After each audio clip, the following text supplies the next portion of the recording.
નમસ્કાર દોસ્તો, હું છું અમિત અને આપ જોઈ રહ્યા છો અમૃત ક્લાસીસ યુટ્યુબ ચેનલ. દોસ્તો, આજે આપણે ડિપ્લોમાની અંદર જે ECV સબ્જેક્ટ છે અને ડિગ્રીની અંદર જે PPV સબ્જેક્ટ છે એનું એક મોસ્ટ ઇમ્પોર્ટન્ટ ચેપ્ટર છે વેલ્યુએશન.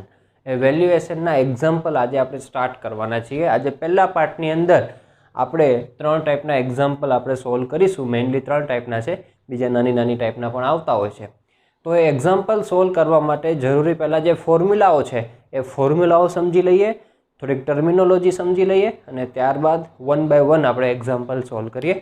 તો સૌપ્રથમ તમે જુઓ, જો તમને થિયરીનો થોડો ખ્યાલ હશે તો શરૂઆતની અંદર આપણે ડેપ્રિસિએશનની થિયરી છે. ડેપ્રિસિએશન અને ઓબ્સોલેન્સીસ એટલે કે સમય જતાં આપણે કન્સ્ટ્રક્શનની અંદર જે વેલ્યુ ડાઉન થાય છે, એ કિંમતની અંદર જે ઘટાડો થાય છે એને આપણે ડેપ્રિસિએશન કહીએ છીએ. તો એ ડેપ્રિસિએશન ફાઇન્ડ કરવાના એક્ઝામ્પલ આવે છે. ડેપ્રિસિએશન ફાઇન્ડ કરવાની 3 મેથડ છે. સ્ટ્રેટ લાઇન મેથડ છે, કોન્સ્ટન્ટ પર્સન્ટેજ છે અને ઇન્સ્ટોલમેન્ટ ઓફ સિંકિંગ ફંડ છે. એમાં ઇન્સ્ટોલમેન્ટ ઓફ સિંકિંગ ફંડ તો એક રીતના અલગ બાબત જ છે આખી, પણ 2 મેથડ આપણે મેઇનલી કહી શકીએ. ડેપ્રિસિએટેડ કોસ્ટ એટલે કે કિંમતમાં શું ઘટાડો થશે એ. તો એ ફાઇન્ડ કરવાના સમ માટે ફોર્મ્યુલા પહેલાં જોઈ લો કે સ્ટ્રેટ લાઇન મેથડની અંદર D = C - S/N × M થાય છે. એમાં C શું છે? કોઈ પણ તમે મકાન બનાવો છો હોમ, તો એનો કન્સ્ટ્રક્શન કોસ્ટ, એમાં લેન્ડનો સમાવેશ નહીં થાય, માત્ર ને માત્ર કન્સ્ટ્રક્શનનો સમાવેશ થશે. એ C. S એટલે સાલ્વેજ વેલ્યુ અથવા તો સ્ક્રેપ વેલ્યુ. હવે સાલ્વેજ કે સ્ક્રેપ એટલે થોડુંક થિયરીમાં જવું પડે. એવું છે કે જ્યારે તમે જે બાંધકામ કર્યું છે મકાન, એનું જ્યારે લાઈફ પૂરી થાય, આયુષ્ય પૂરું થાય, પછી એને તોડીને વેચી નાખો અથવા તો એમને વેચી નાખો તો તમને પાછી જે અમુક કિંમત તો મળશે. એ કિંમતને કહેવામાં આવે સાલ્વેજ વેલ્યુ. જો તોડ્યા વગર વેચો તો સાલ્વેજ વેલ્યુ, અને તોડીને ભૂકો કરીને પછી એનો ભંગાર વેચો તો એને સ્ક્રેપ વેલ્યુ કહેવાય. પણ આપણા માટે સાલ્વેજ કે સ્ક્રેપ એ અહીંયા લખવાનું થશે, કારણ કે એ પાછું મળશે આપણને. અને અપોન N છે એ એનું એજ છે, લાઈફ, બરાબર, કેટલા વર્ષ સુધી એ ટકવાનું છે એ. અને M શું છે કે સમજો કે 40 વર્ષ એની લાઈફ છે, તો M તમારો એ બને કે આપણે 40 વર્ષ ભલે એની લાઈફ હોય તો એ N બનશે, લાઈફ N 40 વર્ષ. M શું બનશે?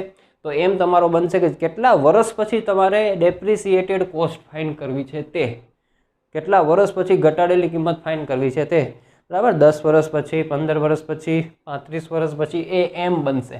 એક્ઝામ્પલ સોલ્વ કરશું ત્યારે વિશેષ ખ્યાલમાં આવશે. કોન્સ્ટન્ટ પર્સન્ટેજ મેથડમાં પણ સેમ એ વસ્તુઓ છે. તો ચાલો સૌપ્રથમ આ 2 મેથડ આપણે 2 મેથડનો એક એક્ઝામ્પલ છે અને IMP છે. ઘણી બધી વખત GTUની અંદર પૂછાયેલો પણ છે, બરાબર. ક્યારેક સેપરેટ પૂછાય, ક્યારેક બંને મેથડ એક જ એક્ઝામ્પલની અંદર પૂછી લે છે.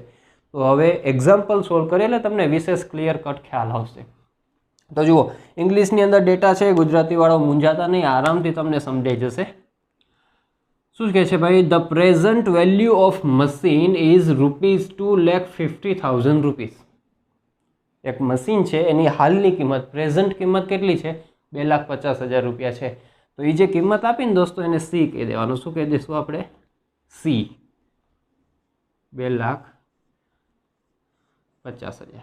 અને રૂપિયાનો તમે સિમ્બોલ કરો તો પણ ચાલે. હવે શું કહે છે? Work out the depreciated cost at the end of 7 years. 7 વર્ષ પછી ડેપ્રિસિએટેડ કોસ્ટ ફાઇન્ડ કરો. એટલે કે મશીન જે આજે છે, 7 વર્ષ પછી મશીનની ઘટાડેલી કિંમત ફાઇન્ડ કરો. ઘટેલી કિંમત, બરાબર, કારણ કે ઘટશે જ.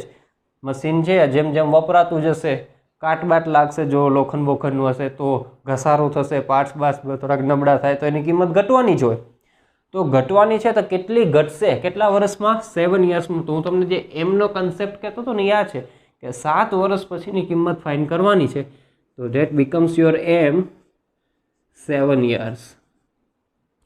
If the salvage value is 20,000. Salvage value એટલે કે જ્યારે તમે મશીનને વેચશો ત્યારે તમને પાછી કિંમત મળશે, ભંગાર કિંમત કે વોટ એવર તમે જે કહો હોય. તો એ S બને આપણો ₹20,000. પછી શું કહે છે? Assume the life of machine. જો આ લાઈફ આવી, લાઈફને આપણે N કહીએ છીએ, તો એ N is given 18 years. Okay. Use both constant percentage method and straight line method. બંને મેથડથી આ એક જ સમમાં આપણે કામ કરી લઈએ. તો વેલ્યુઝ બધી અવેલેબલ છે, just you have to put અને એક નાનકડો કન્સેપ્ટ સમજવાનો છે, એ સમજી લેશું. ચાલો, તો સૌ પ્રથમ આપણે સ્ટ્રેટ લાઇન મેથડથી કામ કરીએ. તો ટાઇટલ મારી દઈએ straight line method. Straight line method. Straight line મેથડમાં તમને જે આ મળે છે ને દોસ્તો, આ વેલ્યુ, એ ડેપ્રિસિએશનની વેલ્યુ મળે છે. ડેપ્રિસિએશનની વેલ્યુ કે કિંમતમાં કેટલો ઘટાડો થશે એ એમ વર્ષની અંદર. એટલે ડેપ્રિસિએટેડ કોસ્ટ, ડેપ્રિસિએશન ઇન 7 years આપણે આમ લખી શકીએ. ડેપ્રિસિએશન ઇન 7 years એટલે કે 7 વર્ષની અંદર કેટલો ઘટાડો થાય છે એ આપણને મળશે. તો ચાલો, તો D is equals to C minus S upon N, એને ગુણ્યા એમ કરી દઈએ. ટેક્સ્ટ બુકમાં ઘણી વખત ખાલી આટલું જ ફાઇન કર્યું છે અને પછી એમ મલ્ટીપ્લાય કરે છે, આપણે સાથે કરી દઈએ. Cની વેલ્યુ છે 2,50,000 માઇનસ S 20,000 રૂપિયા અપોન N એનો 18 years ઇન્ટુ આપણો M એ 7 years છે તે. તો આનો જે તમને આન્સર મળશે ડેપ્રિસિએશનનો, એ આન્સર મળવાનો છે 89446 એપ્રોક્સ આપણે લઈ લઈએ. બરાબર. એટલે આ શું મળ્યું તમને કે 7 વર્ષ પછી તમારા મશીનની કિંમતમાં 89,446 રૂપિયા ઘટી જશે. કેટલા ઘટશે? 89,446. તો એ વખતે મશીનની કિંમત કેટલી હશે? ડેપ્રિસિએટેડ કોસ્ટ, એ આપણે આ રીતનો ફાઇન કરી શકીએ. ડેપ્રિસિએટેડ કોસ્ટ આફ્ટર 7 years. તો તમારું જે હતું, મેં મૂળ કિંમત જે આજે હતી 2,50,000, એમાંથી આ ઘટાડો તમે માઇનસ કરો 89,446, તો તમને એનો આન્સર મળશે 165,504 રૂપીસ. 1,60,554. એટલે કે તમે 7 વર્ષ પછી મશીન વેચવા જાઓ તો તમારી પાસે કેટલા રૂપિયા આવશે? 1,60,554 રૂપિયા. બરાબર. તો આ પ્રમાણે આ મેથડ કામ કરે છે. કેટલી કિંમત ઘટશે એ પહેલાં ફાઇન કરી આપે, પછી એ કિંમતને તમારે મૂળ કિંમતમાંથી ઘટાડી નાખવાની. બરાબર. એટલે તમને 7 વર્ષ પછી કે એમ જેટલા કે વર્ષ, એટલા વર્ષ પછીની તમને ડેપ્રિસિએટેડ કોસ્ટ મળે, ઘટાડેલી કિંમત. હવે પર્સન્ટેજ મેથડમાં થોડુંક કામ અલગ છે. આપણે બીજી જે મેથડ છે કોન્સ્ટન્ટ પર્સન્ટેજ મેથડ, એની અંદર જો વાત કરીએ તો એમાં જો સીધી શું વેલ્યુ મળે છે, મેં અહીંયા લખ્યું છે ખાસ એટલા માટે, સીધી વેલ્યુ મળે છે કે ડેપ્રિસિએટેડ કોસ્ટ આફ્ટર એમ યર્સ. એટલે કે અહીંયા જે આપણે આન્સર મળ્યો ને, એ આન્સર સીધો આપણને ફોર્મ્યુલાથી મળી જશે. બરાબર. એટલે પેલી ઘટાડેલી ઘટશે કેટલી કિંમત એ નહીં આપે, એ કિંમત સીધી માઇનસ કરીને આ જ વેલ્યુ આપી દેશે. આ કિંમત સીધી માઇનસ કરી અને સીધી આપી દેશે રેડી ફોરવર્ડ. બરાબર. એટલે સીધું એમાં એ કામ કરવાનું થશે. આ માઇનસ બેઝિક કન્સેપ્ટ છે બંને વચ્ચેનો, એ તમારે ધ્યાન રાખવાનો. એટલે એ આપણે લખી નાખીએ ભાઈ, depreciated cost after 7 years. તો એ ફોર્મ્યુલા બને છે C S upon C raised to M upon N. તો C છે આપણો 2,50,000 રૂપિયા, salvage value 20,000 upon 2,50,000 rest to M upon N. N છે 7 અને ઓલું છે 18. આ બ્રેકેટમાં કરજો કેલ્ક્યુલેટરમાં જ્યારે કરો પાવર ત્યારે. તો આ સીધો તમને ડેપ્રિસિએટેડ કોસ્ટ તમને મળશે અને એનો આન્સર એપ્રોક્સ મળે છે 93,600.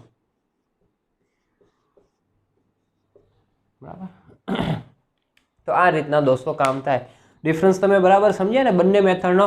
આ સીધો જવાબ આપી દીધો કે 7 વર્ષ પછી તમારા મશીનની કિંમત જ આટલી આવશે 93,600.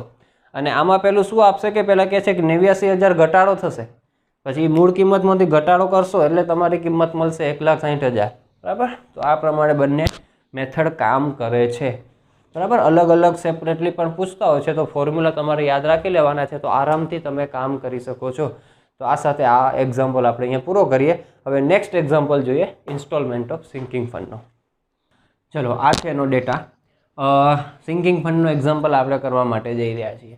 તો પહેલાં તમને એ કહી દઉં કે સિંકિંગ ફંડ એટલે છે શું.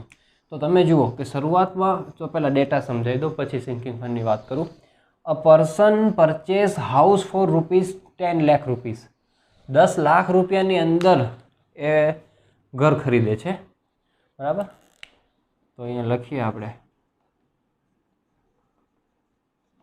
હાઉસ કોસ્ટ કેટલું થશે? 10 lakh rupees. The scrap value is 10% of its construction cost. આ જે મકાન ખરીદ્યું છે એના જે કન્સ્ટ્રક્શન કોસ્ટ હશે એના 10% સ્ક્રેપ વેલ્યુ છે, જે આપણને પાછી મળશે ભંગાર કિંમતે જ્યારે વેચશું ત્યારે. પણ આ 10 લાખ છે એના સીધા 10% નહીં લઈ શકે, કારણ કે આમાં તો લેન્ડનો કોસ્ટ પણ ઇન્ક્લુડેડ હશે. એટલે આગળ ડેટામાં આવે છે કે લેન્ડનો કોસ્ટ કેટલો છે એમાંથી માઇનસ કરવો પડશે, પછી આપણને કન્સ્ટ્રક્શન કોસ્ટ મળશે. અહીંયા આપણે કહે છે કે ભાઈ life of building is 60%. Life એટલે આપણે એને જ કહી દઈએ 60 યર્સ છે, પર્સન્ટેજ નહીં યર્સ. જો અહીંયા લખ્યું કન્સિડર ધી લેન્ડ કોસ્ટ ₹1,25,000. તો આ ખાસ આપણે લેન્ડ કોસ્ટની જરૂર પડે કન્સ્ટ્રક્શન કોસ્ટ ફાઇન્ડ કરવા માટે. 1,25,000 રૂપિયા છે. બરાબર. અને ઇન્ટરેસ્ટ આપી દીધો છે 9%. 9% એટલે 0.09. બરાબર. તો calculate the annual installment of sinking fund. અહીંથી જ તમને ખબર પડી જાય કે ટાઈપ્સ ઓફ સમ કયો છે, શું ફાઇન કરવાનું છે. જો સ્પષ્ટ લખ્યું છે installment of sinking fund fine કરવાનું છે, એટલે તમારા મગજની અંદર આ જ ફોર્મ્યુલા આવવું જોઈએ. ઓકે. તો હવે એ ફોર્મ્યુલાની અંદર જે બધું કામ કરવું છે C - S I 1 + I -1, એની પહેલાં હું તમને જસ્ટ કહી દઉં કે સિંકિંગ ફંડ છે શું. તો શરૂઆતની અંદર પહેલાં મને કન્સ્ટ્રક્શન કોસ્ટ ફાઇન કરવા દો, પછી કહું તમને. કન્સ્ટ્રક્શન કોસ્ટ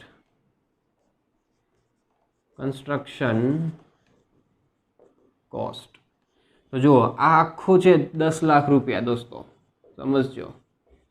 બરાબર. એમાંથી હું જમીનનો ભાવ કાઢી નાખું તો મને શું મળે બાકી? Construction cost. બરાબર. માઇનસ 1,25,000. તો શું આન્સર આવશે દોસ્તો? 10 લાખમાં તો 1 લાખ કાઢો તો 9,000, ને 9,000માંથી કાઢો તો 8,75,025 કાઢો એટલે બરાબર આટલા રૂપિયા તમારો કન્સ્ટ્રક્શન કોસ્ટ છે. બરાબર ને? કારણ કે ઘર બનાવો તો બે જ વસ્તુઓ છે, એક જમીનનો ભાવ, પ્લોટનો ભાવ, અને એના ઉપર જે બાંધકામ કરો છો એનો ભાવ. તો આ બાંધકામનો ભાવ આ મળ્યો. હવે મારે આ સિંકિંગ ફંડની તમને થોડીક વાત કરવી હતી. હવે હું ફાઇનલી કહી દઉં કે તમે જુઓ આજે 8,75,000 રૂપિયા ખર્ચ્યા. 8,75,000 ખર્ચ્યા. બરાબર. મકાનનું બાંધકામ કરવા માટે. ખાલી બાંધકામની જ વાત કરું છું, જમીનનો ભાવ તો વધવાનો હશે એની વાત નથી કરતો. 8,75,000 રૂપિયા ખર્ચ્યા. હવે 60 વર્ષ પછી તમે જ્યારે એને વેચવા જશો ત્યારે એ લોકો શું કહે છે કે તમારી સ્ક્રેપ વેલ્યુ કેટલી આવશે? 10%. તો 8,75,000ના 10% 87,500 થઈ જશે. 87,500. તો 8,75,000માંથી તમને પાછા કેટલા મળવાના છે? 87,500. તો જે કિંમત ઘટી એ કિંમત જો તમારે ભેગી કરવી હોય 60 વર્ષની અંદર, તો દર વર્ષે અત્યારે તમારે બેંકમાં અમુક હપ્તા ભરવા પડે, અમુક રૂપિયા ઇન્સ્ટોલ કરતા જવા પડે દર વર્ષે. એ જે દર વર્ષે રૂપિયા જમા કરાવો એને કહેવાય ઇન્સ્ટોલમેન્ટ ઓફ સિંકિંગ ફંડ. જેથી કરીને એ બધા હપ્તા તમે 60 વર્ષ સુધી અહીંયા જમા કરાવો તો એ 60 વર્ષ પછી બેંક તમને 8% વ્યાજના દરે એટલા રૂપિયા પાછા આપી દે જેટલા તમારો આ બેનો ડિફરન્સ હોય એટલા. એને કહેવાય ઇન્સ્ટોલમેન્ટ ઓફ સિંકિંગ ફંડ. બરાબર. તો આ સ્પષ્ટ વાત છે. ચાલો, તો અહીંયા આપણે શું થાય છે, જો કન્સ્ટ્રક્શન કોસ્ટ મળી ગયો 8,75,000. હવે એના 10% આપણે કાઢો તો એ આપણને સ્ક્રેપ વેલ્યુ મળશે. સ્ક્રેપ વેલ્યુ ફાઇન કરો. સ્ક્રેપ વેલ્યુ એટલે આના 10%. બરાબર. 10% ઓફ CC. તો આના 10% કેટલા થાય? 10% કાઢતા ના આવડે તો 10/100 એને ગુણ્યા 8,75,000 કરવાના દોસ્તો.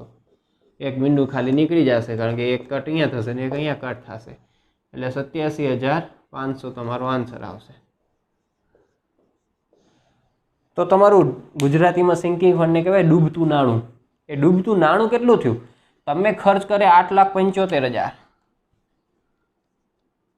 ખાસ હું અલગથી જ ફાઇન કરી દઉં તમને, સિંકિંગ ફંડ ડૂબતું નાણું કેટલું થાય, તો 8,75,000 તમે જે આજે ખર્ચ કર્યા છે બાંધકામ કરવા માટે, એમાંથી આ 87,500 તમે માઇનસ કરો, કારણ કે 87,500 તમને પાછા મળી જશે 60 વર્ષે વેચશો ત્યારે.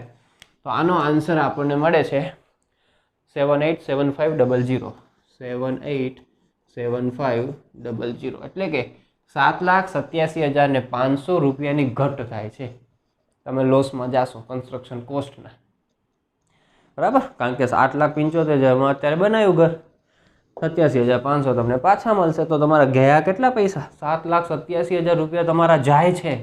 તો એ 7,87,500 રૂપિયા તમને 60 વર્ષ પછી મળે, આફ્ટર 60 યર્સ.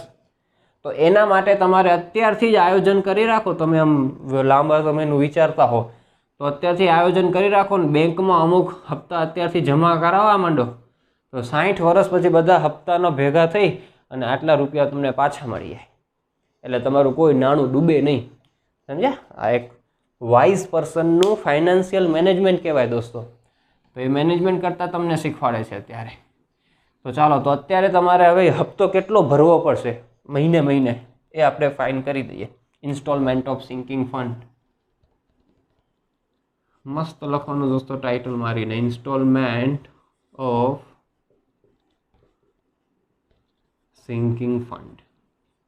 આરામથી ફોર્મ્યુલા છે I is equals to C minus S I upon 1 + i⁻n-1.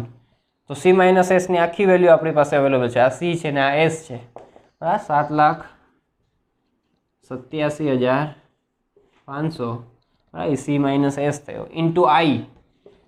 Interest rate કેટલો આપે છે? 9%, એટલે 0.09 ડિવાઇડેડ બાય 1 + i, એટલે તમારે સીધું લખી દેવાનું દોસ્તો. 1 + i કરો તો આમાં 1 એડ કરો તો શું થાય? 1.09 એના n પાવર એટલે 60, આપણે n 60 છે અને -1, બરાબર. તમે હવે જો આ કૌંસમાં કરો ને તો આ તો કૌંસમાં, આ કદાચ કૌંસમાં ન કરો તોય ચાલે, સીધું આ લખી નાખો 1.09 એની 60 પાવર -1. અહીંયા આગળ પાછળ બ્રેકેટ કરવો પડશે અને સિક્યુરિટી સારી રહે તો અહીંયા બ્રેકેટ કરી દેવાનું, ડબલ બ્રેકેટ કરતા તો આવડે આપણને. તો આનો આન્સર તમને ઇન્સ્ટોલમેન્ટનો મળશે અને એ મળે છે 404.93 રૂપીસ, એટલે 405 રૂપિયા કહી દો ને દોસ્તો. હવે આનો મતલબ તમને સમજાવી દઉં. અત્યારે સિંકિંગ ફંડ જો તમે સમજી ચૂક્યા છો બરાબર, તો તમને પણ ખ્યાલ આવી ગયો હશે.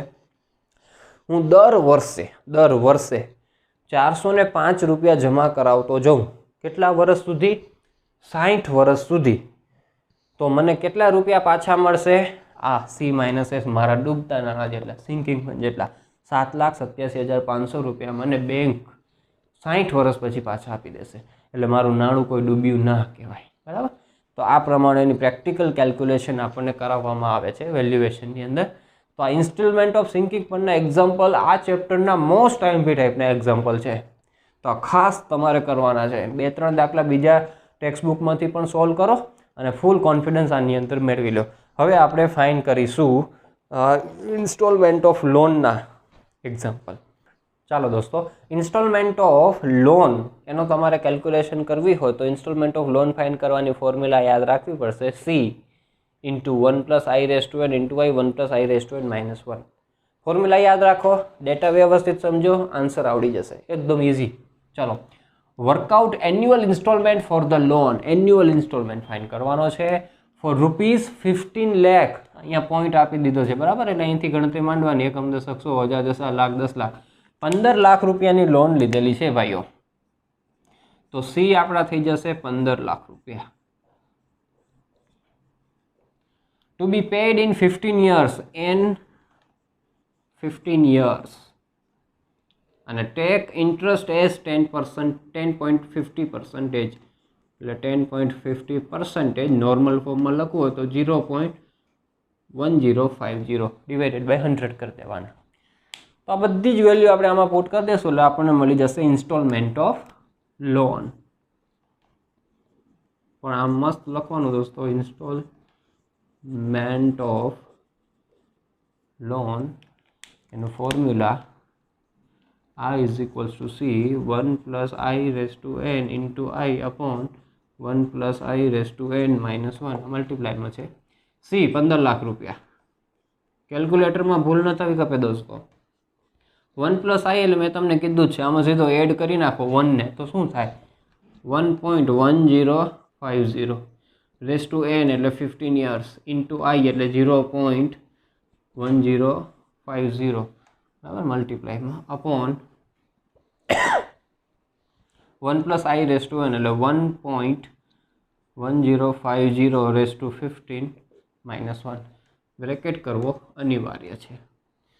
તો આનો આન્સર આવે છે 202872 એટલે કે 2,02,872 રૂપિયા તમારે દર વર્ષે જમા કરાવવા પડશે. તો દોસ્તો આને ગુણ્યા તમે 15 કરો, 15 વર્ષ દર વર્ષે તમે જમા કરાવશો તો 30 લાખની ઉપર જશે.